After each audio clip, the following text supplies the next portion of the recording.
Welcome to Poetry with Shing, where we uncover the beauty behind poetry. In today's episode, we'll be doing a comparative analysis of The Young Man's Song by W.B. Yeats and I Carry Your Heart With Me, I Carry It In by E. Cummings. So the theme that we'll be examining today is very obviously love. So the question of today would be to do a critical comparison of both poems, A and B. A and B are labeled already. So A is The Young Man's Song and B is the other poem. Considering in detail the way in which language, form, and style contribute to the poet's portrayal of love. So I'm going to write the theme up here, love. Okay. So I will be talking about how we can do poetry comparisons first before I will share with all of us an analysis of both poems by one of the two methods that you can do poetry comparison analysis. So there are two methods to do poetry comparisons. The first method, which I'll be writing below here, would be to compare by technique. So comparing by technique meaning comparing the way both poets use form, language, and style to convey different intentions. So comparing technique means like for form, we could think about how they group their stanzas. For language, it could be the use of imagery, style could be about use of punctuation, etc., etc. So the first way to do a comparative analysis would be to compare by technique. So an example of comparing by technique would be, both poems use a different way of grouping the stanzas to achieve a similar purpose or to convey a similar message. Or you could say that, well, poem A uses punctuation, but poem B does not. As you can see that, poem A uses like proper capitalization of words and pronouns and pronouns, whereas like poem B does not. Like poem B does not capitalize the I, whereas poem A does. Something like that. So that is comparing by technique. The second method would be to compare by theme, which is often harder because under time conditions, you will be really pressed for time to tease out the actual message that the poet is trying to address with regards to the particular theme. So, for example, poem A could be talking about, could be portraying love in like ABC way, whereas poem B could be portraying love in like XYZ way. So that would be comparing by theme, and often it is quite difficult to really find the right words to describe what exactly the poet is talking about in his perception of love. Whereas it's definitely more obvious to compare by technique because the entire poem is sitting in front of you and you can really see whether they use punctuation, what kind of imagery they use, and from there, using technique as the foundation, as your topic sentence or the point of comparison, you can go on and delve deeper into the greater thematic concerns using form, language, style as the springboard for your discussion. So personally, I always think that number one, compare by technique. The option one here is obviously always going to be easier. But if you were to challenge yourself or to go to higher levels, it's definitely more insightful to write a poetry comparison by using the comparison by theme. Alright, so with that said, we'll be comparing both poems today. I'll not be reading out both poems because you can read it for yourself. It is on the screen. And I'll begin by dissecting the poems. So let's begin. Poem A, The Young Man's Song by William Butler Yeats, and Poem B, I Carry Your Heart With Me, I Carry It In by E. Cummings, both present differing notions of love. Poem A portrays a longing for love that is tinged by caution, by Yeats' portrayal of love as brought on by luck and capable of deceit, yet transient and pleasure-filled. On the other hand, Poem B portrays a desire for love and the repressed vulnerabilities of love as an emotion. Ultimately, they are both similar in portraying love as driven partially by fate. Alright, so that was the introduction paragraph, and I'll be writing down some annotations from what I read just now. So, Poem A portrays a longing for love that is tinged by caution because Yeats portrays love as brought on by luck. So where do we see this um idea of luck? About throwing a penny. It's about luck, right? Like when you throw a coin, whether or not it lands on heads or tails, it's a matter of luck. Okay? And also capable of deceit. Why capable of deceit? Because it's a crooked thing, and there are other reasons which we'll explore in detail later on, which I'll explain later also. So in poem B, um, E. Cummings portrays a desire for love and the repressed vulnerabilities of love. So why vulnerable? That's because they mention things like deeper secret, so vulnerabilities of love and a desire. Perhaps desire could also be indicated by this idea of how the speaker carries your heart. So with me, so it's more of like a desire to be with a certain person. So that would be what the poem might be portraying. All right, so now let's go on to the next the first body paragraph, which would be about how both poems use form for differing intentions. So my body paragraph BP1 will be about use of form for differing intentions. In poem A, which is the young man's song, a rhyme scheme is employed to highlight love's naive and innocent nature. So you can see where is our rhyme scheme, fair hair, etc. So the poem uses an ABCB rhyme scheme in the first stanza by rhyming fair and hair to create a rhythmic pattern akin to a nursery rhyme. Thus, with this tempo, Yeats seeks to paint love as naive and innocent. So you have something like a nursery rhyme scheme. Could be love could be naive and innocent, just like how children are, and children usually dabble more in nursery rhymes than other pop songs or whatever. Similar to children's outlook on life as hinted by the adoption of a nursery rhyming structure. Now, on the other hand, poem B is free verse, without any rhymes, highlighting Cummings' belief of love as driven by the fluidity of emotion, similar to how the poem flows using free verse without any structure, right? So, free verse. So, it could be about fluidity of love. Additionally, Cummings' use of indent in the first stanza, before I fear, over here,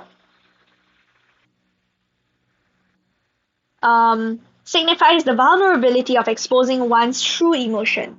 The indent could highlight a hesitation of the speaker, and with the line following the indent being one of fear, connoting a fragile emotion tinged with vulnerability and weakness, it shows how similar to the speaker, Cummings is expressing vulnerability and uncertainty of emotion between lovers in love and those experimenting with the emotion of love.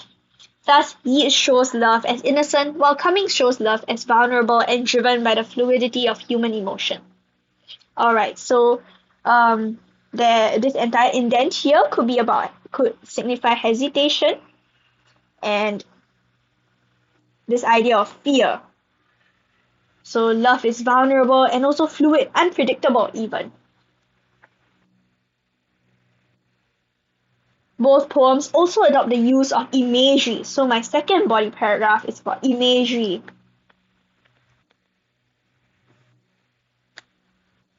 But to differing intentions. So both poems use imagery, but they use it to different for different reasons. Poem A, the young man's song, uses imagery of the universe to indicate the all-encompassing nature of love and the passage of time in one's struggle in reconciling with love. So where is this imagery of the universe? The stars. So all-encompassing nature, perhaps, of love. And with it brings compromise. At the same time, it's also about the passage of time in one's struggle. Because when stars had run away, shadows eat the moon. You think of the lunar calendar. So when the shadow has eaten the moon, time has passed, a month has passed. So the imagery of till the stars had run away suggests the passage of a long time, as even the galactic bodies are able to move, which can only be seen after many thousand years. The connotation of a long period of time indicates the long time fought battle between love and humans, which is further suggested in um, he would be thinking of love. So even as time passes, there will still be this enduring idea of love. So love endures.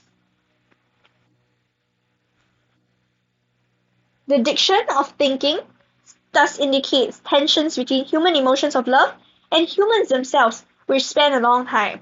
Yeats thus shows the tensions and inner conflicts of humans with love as a long and arduous conflict. The allusion of imagery, the allusion of the imagery to the universe also indicates how love is the universe to those in love. So you're thinking about the stars. If the stars is a part of the universe and he would still be thinking of love, love could mean the world to him.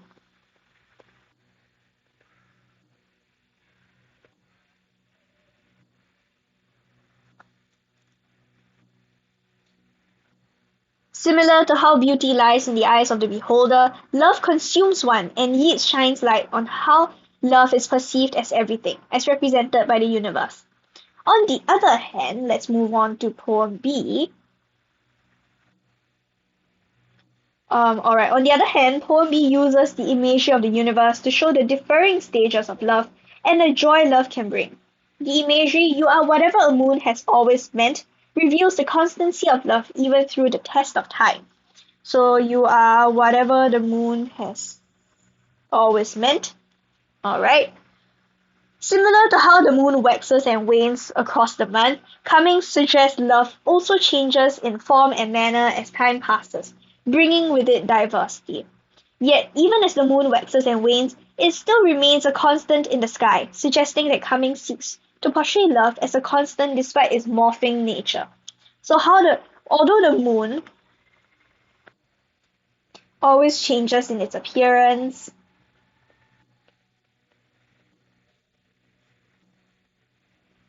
it still is the same. It still is the same thing. It still is a moon. The imagery of the sun in whatever a sun will always sing is you reveals the joy that love can bring. The diction of sun connotes a blinding light, and as light is representative of positivity and happiness, love infuses in the lovers a blinding positivity and joyfulness that allows the lovers to seek happiness within themselves. So where is this sun thing? This line about the sun is here. So it's about happiness and joy that love will bring. Hence, Yeats portrays love as all-encompassing and shows that reconciling with the emotion of love is arduous and difficult. On the other hand, poem B, which we just talked about, portrays love as ever-changing, yet it will always be a constant present in one's life, shining joy on one's life. Okay, that was for body paragraph 2, and now we'll be moving on to the next body paragraph, which is, let me try to move this text down a little bit so that we won't get into the way of the annotations. The third body paragraph is about symbolism. So notice that these are more of language and style. And this is definitely, the first body paragraph is definitely about form. Okay, so both poems also use symbolism, but to differing intentions. In poem A, the symbolism of a penny reflects how love is brought by luck. Where's the penny? Penny is here. Wherefore I threw a penny alludes to the act of throwing a penny to help one make decisions, and throwing pennies are purely based on luck in deciding on which face the penny ends up landing on. Hence, Yeats hints that love is brought to humans by an element of fate and chance. Furthermore, the symbolism of love as a crooked thing highlights the possibility of deceit in love. Love is a crooked thing betrays a note of caution in the pleasures of love, as the diction of crooked signifies something not right about it. Also, a wordplay on crook, meaning a criminal or person with bad intentions, Yeats thus seeks to portray love as filled with deceit and could possibly underlie with bad intentions. This idea of deceitful love is juxtaposed against the nursery rhyme nature of love as naive and innocently pure, reinforcing Yeats' perception of love being complex and multidimensional, such that there are differing natures of love. Alright, let's hit a pause button here. What was I just talking about? So basically I was saying that if you notice here, there's a lot of deceit, a lot of element of luck in the penny, and the crooked thing being deceit, and yet the poem adopts a rhyming style over here, as you can see on my annotation, which is kind of contradictory to the idea of deceit, because we all know that nursery rhymes are more naive and innocent, but why is it that this poet chose to take on a nursery rhyme kind of rhyme structure while also mentioning that love is based on luck, based on deceit, a lot about fate, and being very complex and multidimensional as compared to what you might think nursery rhymes and its relations to childhood might be. So what does this tell us about love? So you can take a while to think about it, and I'll move on to the next poem.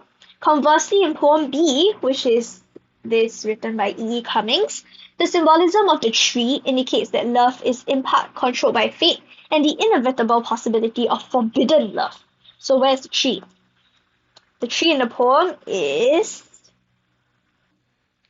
the tree called life, and life is filled with lots of things that you cannot control, a lot of things are about timing, chance, and fate. So love could be in part controlled by fate, and there might be an idea of forbidden love. A tree called life, which grows higher than hope. Sorry, a tree called life, which grows higher than soul can hope or mind can hide, indicates the uncontrollable nature of fate in orchestrating love. This is suggested by how the poet says grows higher than mind can hide, indicating the limits of human imagination and fantasies of love do not